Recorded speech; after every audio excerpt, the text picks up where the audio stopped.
And we're live. Hey man, how are you Hey, doing? good. How are you? Very well. I'm looking forward to talking about this topic, reducing business risk. Doesn't sound kind of sexy. I guess everyone likes to live in a world mentally where everything works out exactly the way it's supposed to and then nothing Yeah, ever goes wrong. But the yeah, reality is that the smart business owners I know really think about this stuff. So, yeah. good We're going to have topic. a great session. As always, we're recording this podcast live here with our community in mind. So if you're joining us live, give us a like, love, comment, share. If you're watching by replay, feel free to comment under the video and say hello, say where you're listening from. Tell us what your thoughts are about the topic and or the podcast, whatever you'd like to tell us. That'd be super cool. And yeah, this is going to be a good one, man. Of course, we're right in the middle of Black Friday to Cyber Monday here as we record this. It's quite the sales weekend. We've worked over the last, 6 to 8 months with our community on how to prepare for Black Friday to Cyber Monday strategies and did episodes on that previously. So I know everyone's in the thick of it, including, Cinnamon and I were literally just brainstorming over coffee about exactly the final points, fine points of tomorrow for our business. And so that's fun. So if you're in the midst of Black Friday to Cyber Monday, then let us know how it's going in the show notes and comments. But let's kick things off, Michael. We've got people popping in, and if you're watching with us live, give us a little comment. Tell us where you're listening from or watching from, and say hello. Give us a thumbs up, and if you're watching on YouTube, then hit subscribe on the channel as well. So let's do this, Michael. You ready to kick it off? Yeah, let's get going. Are we Okay. recording? Yeah. Let's go. Job number one for any business owner is keep your business alive and thriving. And part of that responsibility is to avoid or at least reduce risk. So, in this episode, we'll share 6 ways smart business owners are doing just that. Jason, are you ready to jump into this fun topic? I love this topic. This is a good one, and I think people approach um, life with two things psychologically: either or desire to avoid risk. So that we either avoid drama, pain, problems, or we want to go for increase, abundance, income, whatever. And so this is more on the side of avoiding drama and pain. But I think it's going to be a good conversation. And we've got 6 tips here for people who can really, I think all of these are really applicable for every business type and business model. So yeah, I'm really excited about this one. Yeah, I think it's really one of those things where it can feel what's the word? Not sexy, not attractive, not like a real entrepreneurial behavior. That's for ordinary people. I would beg to differ. The most famous British entrepreneur I can think of right off the top of my head is Richard Branson, and he's very, very smart at reducing risk. He's famously, actually very seems like a risk-on person. He's flown weather balloons up to ridiculous heights. He's always done crazy sporty things. But for example, when he went into the airline industry, which is famous for losing people money, he reduced the risk by saying to Boeing, like, if we don't need these planes, we're going to give them back to you after a year. So he thought about reducing risk before he even started the business going. And of course, that's why he's got multiple successful businesses. So I really would urge anyone listening who thinks that it's not smart or sexy or entrepreneurial to reduce risk to Yeah. really rethink.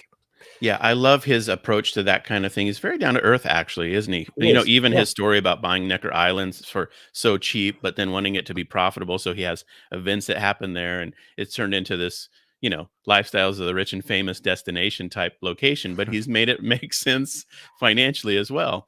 Yeah. So anyway, that's a good example for people, and I love his writing as well. So people should check him out. Okay, Absolutely. so So 6 ways to avoid or reduce risk. yeah, This is very much your work, by the way. I've got to be honest about that up front, and I know you've got a profit sure, workshop coming up, so this is really your focus right now, isn't it?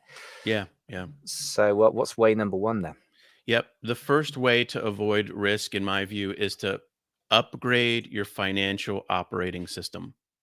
And what do I mean by that? All of us have systems we use in our business, and our financial operating system, sometimes as kitchen table entrepreneurs, can come straight out of our personal work habits and work life and checking a checkbook, practices and that kind of thing. We poured all that over into business, and we think, well, I haven't starved to death as an adult, and so I can apply basic financial logic to my business. But the more you study and the more you look at really amazing entrepreneurs who have scaled to multi-millions, hundreds of millions, billions, what you find is that they operate with a financial operating system that is um, world class. And that is what has allowed them to unlock massive value for themselves in their business and to reduce risk radically.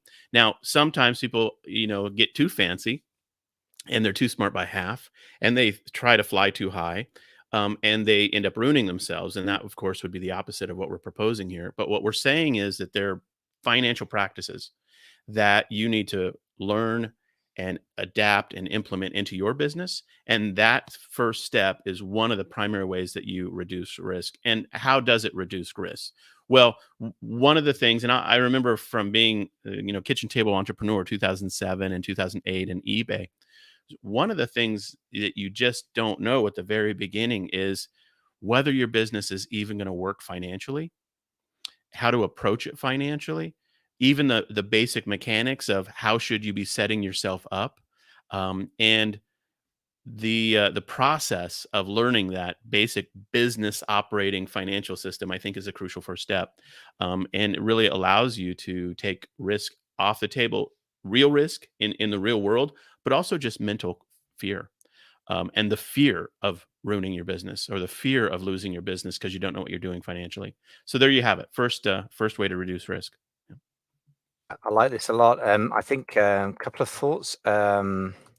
First of all, to the idea of getting too clever and ruining ourselves, I think that the story of Icarus comes to mind. So, obviously, one of the Greek myths, Icarus's dad said to him, "Don't do this." But Icarus was a very ambitious young man. He wanted to fly as high as the sun, and he created some kind of um, wings with feathers and held together with wax. And his dad said, "Don't do it." And he flew too high. The sun melted the wax. He fell to the sea and drowned.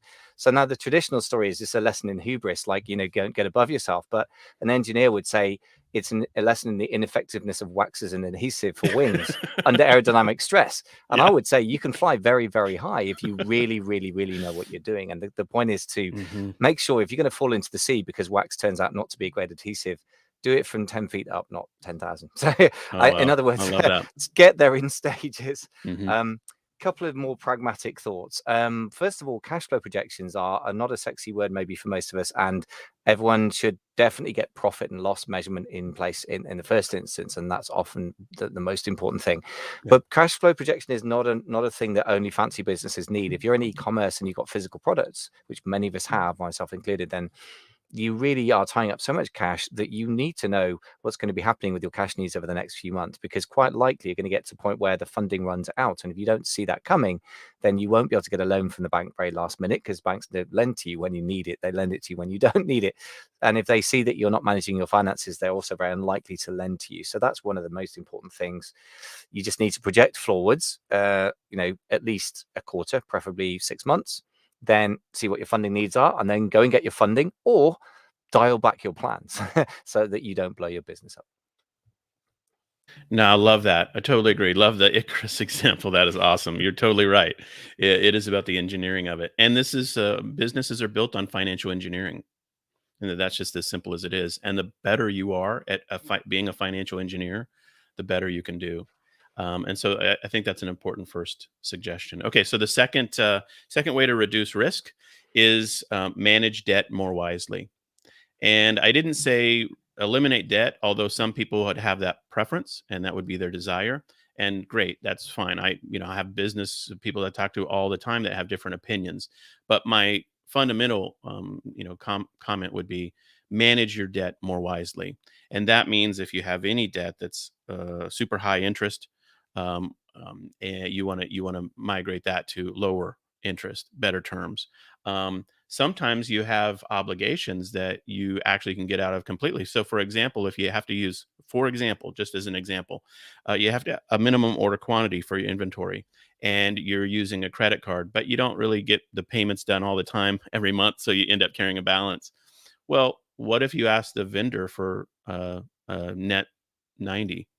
Or some other favorable terms. Sometimes if we just manage our debt differently, we can literally, free up tons of cash flow and reduce risk in our business. So these are the objects of attention inside this whole category of managing debt. And again, some people would be like, "Hey, I don't want any debt, so I hate this." Well, that's fine. That's your maximally safe managing of your debt. Other people would say, hey, I'm taking a big loan and I know exactly what I'm doing and it's amazing terms. I know a lot of people right now are working on the idle loans in the U.S. And working through that process. So fair enough. Other people will take a mortgage strategically to buy a building, which lowers their rent payments, that kind of thing for the facility. So all of that, in my view, comes under this big topic of managing your debt more wisely and really understanding how to do it well and do it safely if you're going to use leverage in your business. Yeah, there's a lot of wisdom there. I mean, on the basic idea of debt or not debt, I guess debt increases financial risk most of the time, although I'd like to nuance that in a second. But I would say there's always financial risk. So I suppose it depends why you're not doing it. I mean, I know some people have moral Hmm. arguments with it. I don't know anyone in the UK, by the way. I think that's a US thing. I think in the UK we use debt or we don't use debt. But I would say one thing you mentioned that's really important: vendor finance or supplier debt or supplier credit. Maybe let's use the word credit. um, Yeah. that's really the best type of debt because obviously they're in the same boat as you. They want you to succeed because you'll buy more of their stuff. So it's really, really good. Also, it tends to be interest free, so it's effectively free money. And the thing is, if you're importing from China, certainly, but also in other situations, you may find that the factories are reasonably free with credit in a level that a bank or any other lender would never be. So the best thing you can do is to, as you said, negotiate with your Hmm. suppliers. Hmm. Absolutely right. Yeah. I would argue there's one place where I think debt decreases risk, which is when I was saying if you project your cash flow and you see you're going to be, $10,000 short of money in September typically, or August if you're ordering for Q4 from China, for example, then it's actually riskier to your business than having debts that you pay off at over fairly low monthly payment over some period of time, I would argue. I mean, and these things you've got to calculate for Mm. yourself, but there are situations where being underfunded is the thing that's going to kill your business, not debt necessarily. Well, the question that you've just sussed out is, what is the risk you're reducing? Is it short-term risk or long-term risk? Mm. So, and there's a big difference because, you can have an amazing, absolutely fantastic business that is a cash machine. But if it doesn't help you pay your staff next Monday when you owe them their paychecks and they all quit on you, then you have a short-term, crisis. So this is the business of the boss to say, you know, what risk am I currently resolving, and what are the other risks out there? I think that this is a good point for me. I think in the conversation I've mentioned one book as a resource for people, and that is Nicholas Nassim Taleb's book, The Black Swan. The impact of the highly improbable. If you haven't read his stuff, um, it's a great book to read. His other book, Fooled by Randomness, and then Anti Fragile, are all books that are super popular, in the trade publications for business and worth listening to or reading. The Black Swan thesis is basically, um, there are things, as Donald Rumsfeld said, that you don't know, and when those hit you in the face in your business, it can ruin you. And so, he has a whole framework around how to understand that and think about it. And so, anyway, I do think that's something for us to think through, is this short term, long term, and highly improbable, risks that we have to manage as a business. So, anyway, let's keep going on our list here. But any other thoughts on that or response to Yeah, Leb? just a quick talking of levels of risk with debt. I think there are from low risk to high risk for you as a business owner. There's Hmm. receivables purchase, so they'll take money back out of it when you earn it. That's expensive for you because it's lower risk to you, but higher risk to the lender. Hmm. Unsecured loans on a repayment schedule. So you've got to hit the repayments, but if you don't, they can't take anything from you as collateral. Secured loans on your business assets, which is much more serious, and secure loans on your personal assets, such as your family home. And obviously, those need to be entered into with extreme circumspection. Yeah. But I do know, frankly, that the business owners that I know that take on serious debt in order to scale a lot often do have that. They're just very Hmm. mindful about it, and they've Hmm. sat Yeah. down with their chief, financial officer or financial director and really, really thought it through before they Yeah. said yes. Yeah. All right, let's keep going here. Hey, what's number three? Yeah. Uh, Tip number three to reduce risk is upgrade your CPA or tax professional. Now, this one and the next one after it follows on is similar, but let me just suss out the difference here and speak for one moment about your tax professional. or as they say in the UK, your what do they call it? Your what's your name for Chartered CPA? accountant is what Chartered we call it. Yeah, accountant yeah. in the UK. So the upgrade of your chartered accountant or CPA, in my view, is one of the smartest moves rookie business people can make. Frequently, we have a situation where maybe we've had a decent income in a 9 to 5 job, and we have had the practice of having someone else do our taxes. And when we start a business, we just logically go to that person and say, "Hey, I'm starting a business. I started selling this year, whatever." And they walk you through in the US, going from a Schedule C reporting, sole proprietorship, to then having legal structure involved. But I'll just tell you that having a really crisply current and well considered CPA is a huge investment, because the sad truth is you can pay for a CPA, and pay, let's just say it costs you, let's just use some number, $1,500 for the year for their services. And you can get dismal or wrong service, or you can pay someone the same amount and get literally life-changing advice, tips, outcome, and service along the way. And so the difference is just finding the quality professional. So I would really encourage everybody, especially if you're just starting out and you don't know really a lot of business professionals in your community, talk to people who are in business. Say to them, "Hey, who do you use for your as your CPA? Do you have a tip or a recommendation for a local CPA that you trust?" And do that multiple times, and get yourself networked into meeting with somebody. And I would just say, do a 30-minute phone call or sit down where you talk to them, and it's basically an interview, and they are interviewing for a job. And if they blow you off or not interested in that level of discourse at the beginning, then it's a good tip that they're not the right person for you anyway. And so that would be, a really, really impassioned suggestion, because I have had, it's important. I've just seen situations in which it wasn't done well, and people pay the price personally for the incompetence or lack of knowledge of their CPA. Yeah, absolutely true. I would say, first thing first, they've got to get e-commerce. So to your point, Hmm, hmm, it's really, really important, and it is a very different business model. Even somebody hmm. who's familiar with Amazon, if you're single channel, it's going to be quite different from somebody who's very familiar with Shopify, because the cash flow characteristics are very different, and the way that the business model Hmm. works. The other thing I would say is a dog is for life, not just for Christmas. An accountant is not just somebody you phone up at the end of your tax year, or let's face it, 9 months later, or whatever the rule is in the US. And you find out that 18, 19 months ago, you made horrendous decisions and you only just found about them now. Hmm. I really think the key is to get that monthly accounting, which means also not just an accountant, but along with your accountant's blessing, a bookkeeper. Hmm. And again, two simple points which I've managed to mess up a few times, so I can speak from experience of doing the wrong thing here. Get a bookkeeper who understands e-commerce.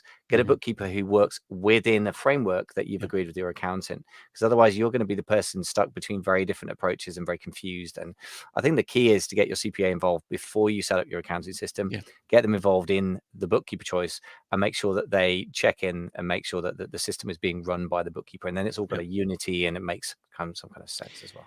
Yeah, totally agree. And if people are listening to this and you say, "I don't have any idea who could do bookkeeping for me that knows anything about e-commerce," and you need a tip, just reach out to us through the contact form. I have a referral I'll give you. I have no affiliate deal or anything like that, but we have a service we've turned our clients onto repeatedly, and people love the bookkeeping service that we recommend, that we personally use in our business as well.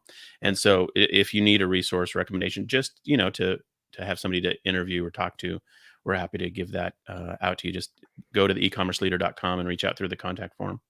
And while Yeah. I think of it, I mean, because I don't think there's any conflict here, because obviously you would know the US tax advisors. If you want good UK Hmm. tax advisors that understand e-commerce, Yeah. again, reach out and mention me, Michael, Hmm. and Yeah. Yeah. I'm We'll happy point to you in the put right you in direction. touch with people. Hmm. Yeah, good. Yep. So that's very obviously critical stuff. Now, the next Yep. one you were saying is somewhat different. So getting a profit-minded business coach or mentor is your next thing. So I've given away the secret here. Yeah. What is what is the difference between that and a CPM? Why do we need both, do you think? Yeah. I think the biggest thing people could do for this one. And again, the tip is find a business mentor that's profit minded. And this is a real, this can be a real trick, but I would just say the difference between that and a professional CPA is a professional CPA is going to charge you for every half hour you meet with them. And they're going to be looking to file papers or, do something legally, technically for the IRS or Department of Revenue in your state or whatever it is. And so that's very different than having a mentor. Now, your CPA can give you great advice every time you meet with them, and we're fortunate to have a CPA that does do that for us. He just gives us fantastic, commentary about our business every time we meet with them, and it's in our best interest to meet with them frequently for that reason. But he's not my business mentor. My business mentor is somebody I go to breakfast with every Saturday, and who's been in business for 30 years. I've only been in business for 12 years. He knows what a lot more than that, a lot more years than I do of knowing stuff. And and my business mentor is profit minded, and he asks me hard questions and challenges my logic and cuts through the you know bull, and doesn't really like the marketing and sales promotional word choices I use sometimes when he asks pointed questions about how it really works. And you need somebody like that in your life. I think everybody does. And having a local person who is savvy, entrepreneur that's successful, that can meet with you is a huge benefit to your business. Finding somebody like that, even if you take them out to lunch once a month or whatever, um, I think that's hugely valuable. I've been going out to breakfast with the same guy for like 8, 9 years now, something like that, 10 years. Um, Usually we don't. I mean, we talk about everything, and we talk about business almost all the time, but not always. But like yeah, yesterday morning we were talking about crypto coins we like and stocks that we like, and then personal life stuff. And so, but he gives me great advice, and when I have hard questions, he does have good insights. He did show us how to set up the QuickBooks for our business originally, and came over to our house, helped us set it up, and that was I mean, years and years and years ago, over a decade ago. And so you need somebody like that in your life, and I would encourage you to try to network to find somebody, and then ultimately be that person to somebody else. You know, Yeah.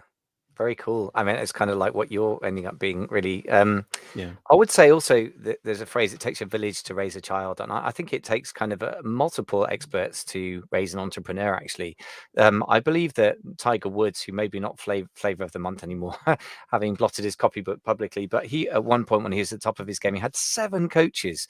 It's not because the guy Hmm. couldn't play golf, clearly, but there's one for the swing and one for whatever else you do in golf. So I think Hmm. having a CPA, having a mentor, having a formal sort of coach that is not necessarily a mentor, but somebody can reflect with you in a more formalized way. All of these things can really give you a space. A mastermind, obviously, we both run masterminds and see huge benefit there. All of these things give you different takes on different spaces, different types of interactions, Yeah. and ways to think. Just a couple of thoughts on coaches or mentors. I think it helps if somebody understands e-commerce. It's not necessarily the same. I guess your Hmm. mentor Hmm. has a different background to you. Yeah. And again, if they don't have understanding of a particular business model, but they force you to articulate it, that's Hmm. good. If they give you advice that would apply beautifully to an Amazon business, but you running Hmm. Shopify only, Yeah. that would be less ideal. So you need to have somebody who knows their limits Yeah. and has some understanding of your life, I guess. I mean, what are your thoughts? How does that relate to your mentor relationship you were describing? Yeah, you're totally right. I mean, I think what you're looking for in a business mentor is someone who has sage business thinking and advice from the trenches, not somebody who's a corporate mid-level manager or somebody who's like, the was a CEO of some company or whatever. You want somebody who was an on the ground, battle hardened entrepreneur that made it work. Now, it doesn't have to be in e-commerce in my view, but and in fact, as I've reflected on my own conversations with Ron, one of the things that I've realized is my requirement to explain to him e-commerce has helped me tremendously because he just doesn't, it's not his world. And so when I say something, he was like, "What now? How does that work? Why do you pay all those fees to Shopify or PayPal or whatever?" He's like, "That's outrageous." We're like, "Well, so his mind is just attuned to profit and business, longevity and sales success, and I have to justify the e-commerce business model to him in a way, just in conversation. I mean, he's not a jerk or anything like that. He's just curious." Um, And and so that to me is productive, because then it makes me not just drink the Kool-Aid from somebody who was some guru online who sold some shiny objects to us and we're like, "Oh, do it this way." Where, you're really just parroting someone else. That won't work if you have a mentor who says, uh, how does this benefit you now? Why are you giving all this stuff away for free? Or why are you, doing working with these people who you don't even know, and Yeah, wherever. So those are the that's the gold yeah. in a So mentoring relationship. I And it's like it. fun too. So yeah. This reminds me slightly of the conversations I have with my wife about e-commerce. I mean, Mhm. as my, Yeah. my landlord, who was 60 years an investor in the stock market. He's retired now, but he said, yes, you'd be a great business person. You've got a lot of common sense, which is true. And she's a freelance musician. She's not run a business, but I mean, she does. She's my challenger of why would you pay somebody X for Y? And as you say, you've got to be able to justify that. Hmm. Yeah, it sounds like a fun relationship. I mean, I Yeah. don't really have someone like that, but come to think Yeah. of it, I live in North London. I'm surrounded by successful business people. Yeah. I really should go and find myself someone like that. It's a really Hmm. cool idea. I like it a Yeah. lot. Lizeth, who's listening, said, "Wow, I need a mentor," but I was already trapped by trying. And Michael Beard said, "Good morning," by the way, from Iowa. So yeah, this question of finding a mentor, like what you just, let me respond to what you said and what Lizeth said. Um, as it happens in my circumstance, Ron was in a church small group with me, so we had other things in common. We had outside the business world things in common as mutual ground to connect on. But and that's how I met him. I didn't know him before that. So if I hadn't met him through that context, it would have been, never would have met him. And so the question is, how do you meet your ideal mentors? Um this is the kind of situation where networking and just being friendly and meeting with people, I think, is key. Not asking too much. We've all been in those situations where you meet someone or you see something on a TV show or something like that, where it's like they meet someone for the first time and ask if they'll be their mentor or whatever. That's you have to be relationally smart about it. Why don't you just start by saying to somebody who you really admire, "Hey, could I take you out to lunch and ask you questions about your business?" Or in business in general, because I'm new to it. Don't ask them about their business. And people who are courteous and gracious with their time would probably say yes to that. And depending on where they're at in their life and kind of energy level and all that. So I think that's a trick. And then to the extent that you've gotten trapped or feel weird about it or it's not working, if it's just relational, you can find yourself too busy to meet up with them, or you can, just kind of let it wind down naturally. If you're in a paid program or a paid system, of course you can end it. If you got shoehorned into an expensive paid system and you're not feeling the benefit of it, then of course that's a risk financially. And, you got to untangle yourself from that. And we all join different programs. I'm in strategic coach right now with Dan Sullivan, and I'm liking that this year. I was in Dan Miller's, mastermind year before that. So to your point, Michael, about, Tiger Woods having six coaches, I'm not Tiger Woods, obviously. And but I do feel like it's wise to have a multitude of advisors and input and people you can ask questions of, and whether they're paid or whether they're doing it for free because you just buy them breakfast every other time you meet or whatever, then I think that's a good way to go. Ron and I take turns paying for breakfast, just in case you wonder. But Yeah, the critical question who to pays come for like breakfast? to come like module 3 of the 10-part how to find a mentor course. I think what you say is the resurgence of common sense. If you have no kind of social connections and you're isolated, that's a Yeah. difficult place. And weirdly enough, it's so common now with COVID or post COVID, but also it can be common if people are in the online space but not fully kind of Yeah. launched. I Yeah. think sometimes having a conscious place where you can find people like a mastermind can be useful, as long as it's run in a cool kind of way. I'm not trying to run things in a way Hmm. that's not. I don't kind of pitch my members. I sometimes offer them stuff that I've been Hmm. offered by some of my business partners. I don't do a hard sell. It's not a kind of pack them in and then pitch them. It is genuinely about creating space and Hmm. It's not exactly, it's more of a peer group than a mentoring group, but I mean, Mhm, if you're hang around enough sort of social gatherings like that, you may find people like that. But to your point, I think sometimes it's more organic social groups that you're part of where you can, because there is no agenda either side, that you mhm. actually find the people that you genuinely resonate with. And maybe to your point, having church in common or music or a charity that you're involved with, might be a very natural way to do it. I like that thought, really. Yeah, totally agree. Okay, so let's keep going. So number Yes, number 5 on the 5. list is a very practical one, and that is create a cash surplus or emergency fund. Now, many people in the US will be familiar with radio personality Dave Ramsey and his baby steps and Financial Peace University and all that. One of his steps in his system is create an emergency fund. I think that, and that's for personal finances, but I think that logic applies clearly to business. And what you want to think through is, what is a catastrophic outage of sales look like to you? And how long could you foresee not having any sales? The whole COVID thing is like, it's amazing, isn't it? Like a black swan event in a way that was, I guess, people technically predicted that there would be such things. But COVID was a real black swan event for brick and mortar retailers for sure. Many of them have gone out of business because they didn't have a big emergency fund. Others that had big emergency funds weathered the storm. Um, and managing going back up the list here, managing debt, I would tie into this as well.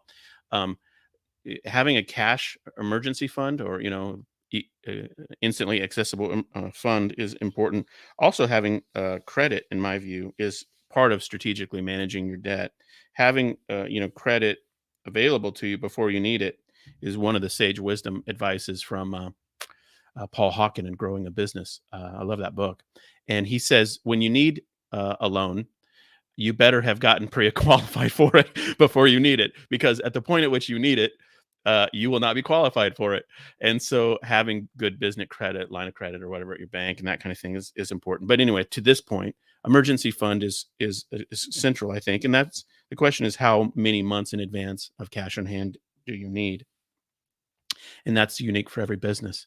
But I would just say that is a wise way in which to run your business, so that there's always a buffer. There's always a pool of resources, that you're not running it down to E in your gas tank, if you will, for your business, to mix a whole bunch of metaphors there. But I think that's an important, simple, practical thing. Now, this all presupposes that you have a profitable business, and go listen to other episodes if that's not the case. But obviously that means that you're running profitably, and that you just literally manage that profit wisely, so that you have a good solid emergency fund. Yeah. Yeah, to that point, flipping that on its head, if you cannot put any cash reserves aside, that means your business isn't working profitably enough. It's also Mhm. sometimes a litmus test, isn't it? Yeah. Especially if you're still working towards, let's put it politely, working towards getting your profit clear Yeah. and your numbers clear, then it may be that the cash is a sort of early warning sign, the fact that you cannot put a surplus to Mhm. one side. Mm. I would say a couple of things about this. I was saying this exact thing to a client the other day who's scaling very fast. Actually, got a Shopify business. I told him that I'm really an Amazon focused guy, but he said, no, still want to work with you. I said, okay. And he's doing really, really well. He's quite ambitious and doing, very smart operator. And I said, look, emergency fund for really great reasons. First of all, it creates different relationships and dynamics and decisions. I think it changes your mentality. It means you're not going to smell of desperation next time you try to approach somebody, whether it be to buy from them in a wholesale relationship or to sell to a customer, and always offering discounts every 5 seconds. Those are sort of ways that it can show up if you're feeling a lack of cash in the bank. The other thing is the keeping your money as reserves and then possibly using other money to run the business is something to think through. But the main thing that strikes me is the example from Jim Collins' Great by Choice, which is about companies that in the period that he looked at them were highly successful at succeeding in very, very choppy waters, very difficult industries. Microsoft had at that point, and I believe maybe still has, 12 months worth of cash in the bank, which would need, obviously, as a publicly listed company, a lot of investors to be knocking at your door saying, why aren't you putting your money to greater use? Return on capital employed is too low. But Bill Gates was a big fan of what he called productive paranoia. And to your point, the black swan events cannot be foreseen. So I think it's really, really wise advice. Yeah, I totally agree. It is one of those things where it's discipline. And you're right. It is a bellwether as to whether you're running profitably or not. How easy it is for you to accumulate that cash surplus, and people. It's a wonderful situation in which if you have a good solid cash flow business, that you can have those choices. Mm. And then obviously, if you're not in that situation right now, we're making it all sound so easy. But we've been Yeah. where we've been in times when it's Yeah. not easy, and we understand the pain of trying to get from not profitable to profitable to profitable with a surplus that you have to manage there strategically. And Yeah. those are amazing milestones to go through. That's very Um, true. yeah. Okay. So let's do the sixth one. So the sixth one is do a self audit of any legal issues and ensure that you're in maximum compliance. Now, this could be a gamut of specific things. It could be your operating agreements with any partners or vendors. It could be tax related for the in the U.S. IRS or any local state tax or county state taxes, sales tax, etc. Um, and what you want to look here for is risk and ask the question, worst case scenario, these people show up and say, I'm out of compliance. What's the worst thing that can happen to me? And there are varying degrees of risk depending on the situation that you find yourself in. And the biggest risk you can, be in is uh, operating in a way that's not legal, in which case people can take away your business from you, and that can happen. I mean, I remember watching The Social Network, and the saddest part of the whole story about Zuckerberg starting the Facebook was with his business partner, who basically got wound down to owning 0.0000000% of the business, even though he was, I think, a 30 or whatever percentage owner at the beginning. So those legal agreements that you sign with people and vendors and the like, I think are something to look through. And a lot of times we avoid the minutia of that because we're just not wired to do it. But a good solid risk assessment says, where are we exposed and how can we clean up any messes proactively? Because I can guarantee you one thing, you're way better off cleaning up messes proactively than you are cleaning them up reactively when you're under the gun from somebody else in the counterparty situation who's mad, upset, claiming something, taking you, well, whatever, to court, putting legal documents in front of you. That's a much more stressful situation in which to clean up any, risk. So that last one is kind of scary to some people who are new to business, but over time, what you realize is you just didn't know about something, and then you find out about it. And you're like, oh, okay, this is how that works. This is the law. This is the process. This is the contract language, and you have to go through the hoops to get things tidied up.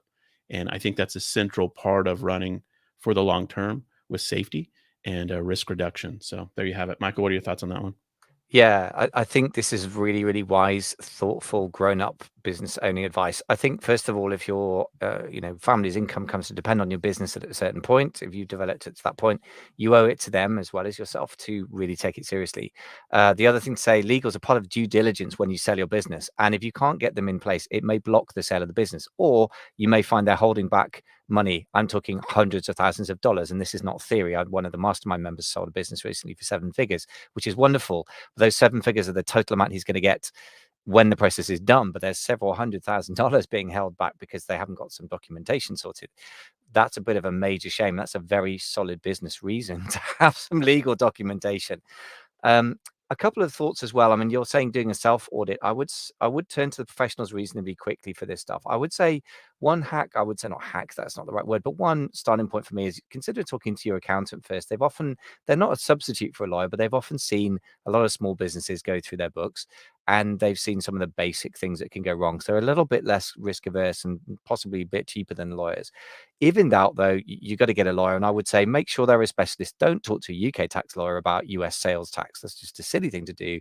If they're really silly themselves, they'll even advise you. If they're smart, they'll say, no way, I don't do that. But get a specialist. And Yeah. contracts, to your point, can be really critical part of a business that people tend Hmm. to DIY. I tend to DIY, but Hmm. less than I used to. I tend Yeah. to look at them more carefully.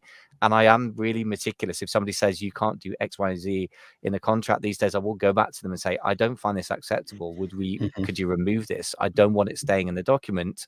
And then I'm not complying with it. And then there's a disconnect between how I act and what's in the document. Even if sometimes they will say things like, "Oh, our lawyers just want it in there." I always say, "Well, this is the written basis on which we're going to operate. So I want there to be no mismatch." And eventually, sometimes I will just walk away from a deal because I don't want that kind of mismatch, because that becomes something that somebody could use against me in future as a sort of, a hostage to fortune, if you like.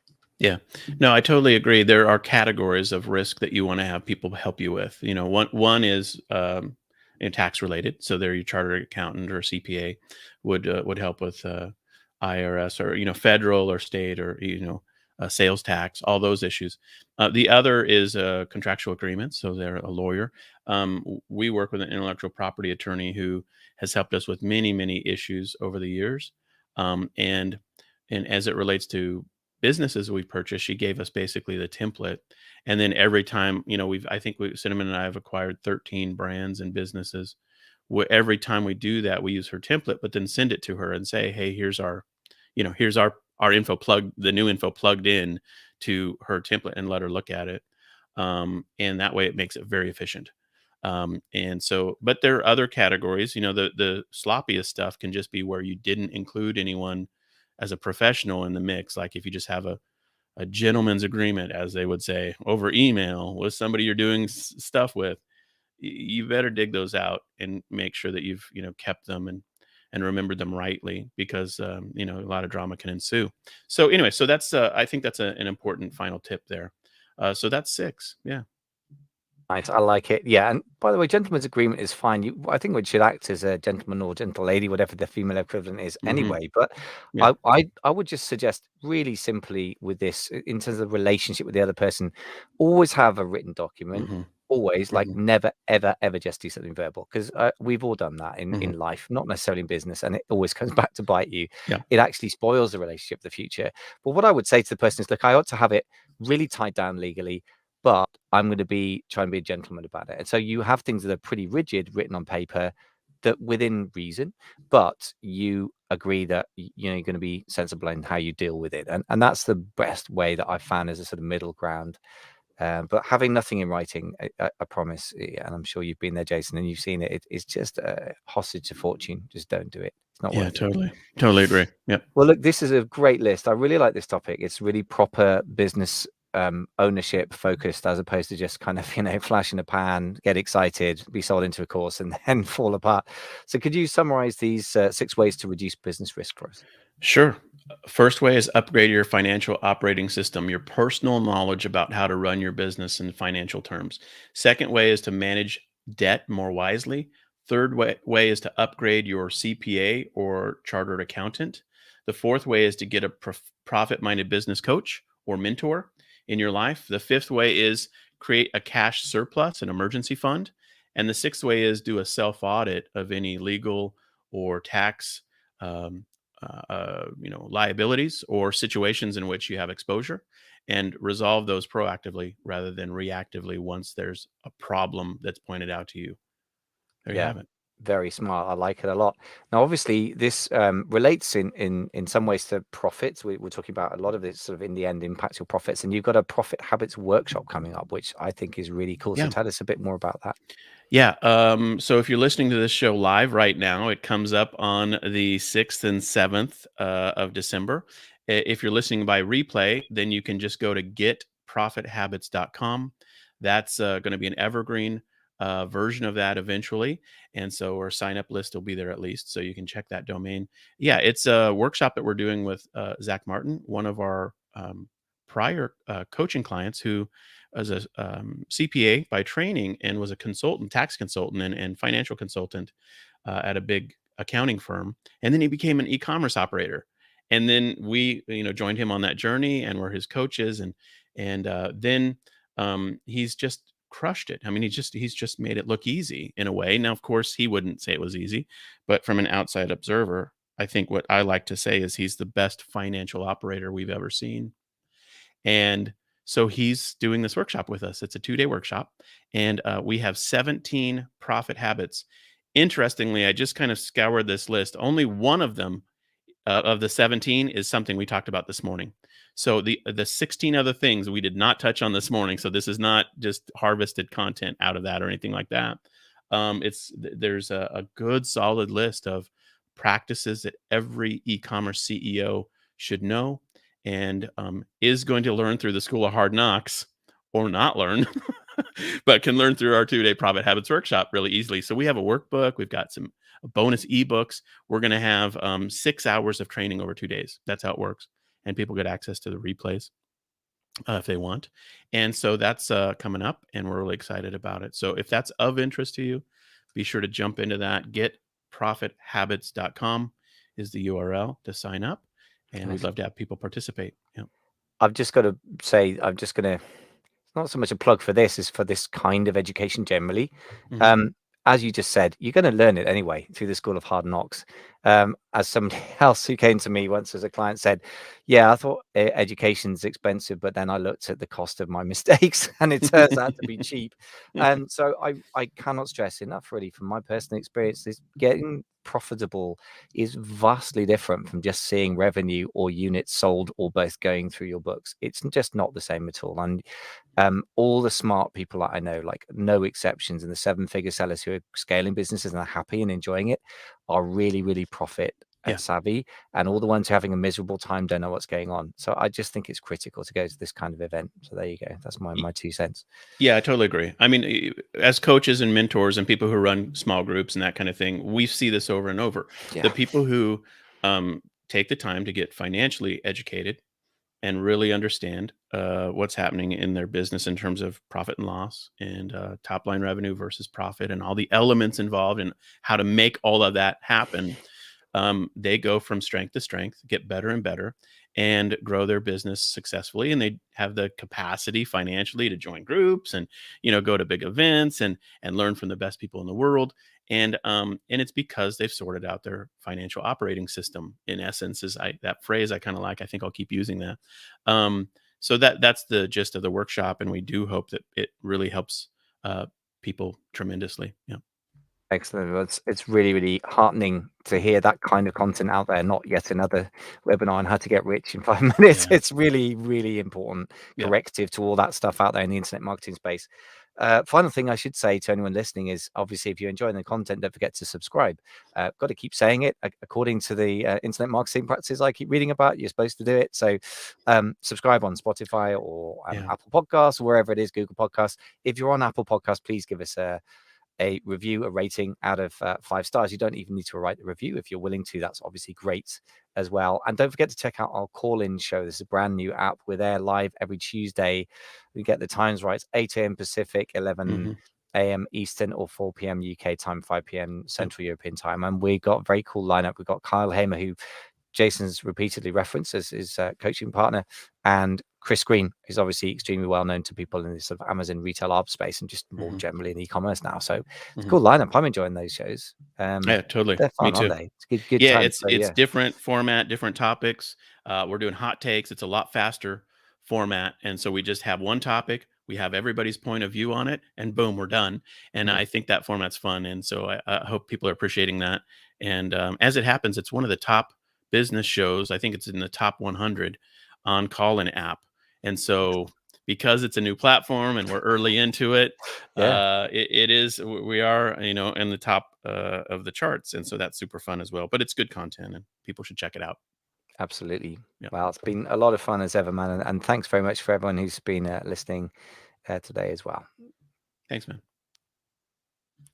Okay, there you have it. Great podcast, man. Thanks for listening live with us. Those of you who are joining us live, really appreciate it. If you're listening by replay right now on YouTube or in one of the Facebook groups, um, feel free to leave comments or questions underneath the video. We'll try our best to find those and respond. But it's an honor to have everybody jump in with us live, and appreciate people's feedback and support for the show. As it happens, the show is growing subscriberships really nicely, It is. Yeah. and it's been fun to see it kind of continue to go. And we had some kind of crazy massive burst in our show downloads and traffic this last week. We don't know why, but Yes, we're still it's figuring a it out. mystery. But Yeah, somebody talked about our show or something at a high level, and so that was fun, and we saw it in the numbers. So anyway, it's an honor for everybody to be able to support it, and we're really appreciative. So, absolutely. all right, man, good times. I'm gonna clip it off here. Thanks, everybody.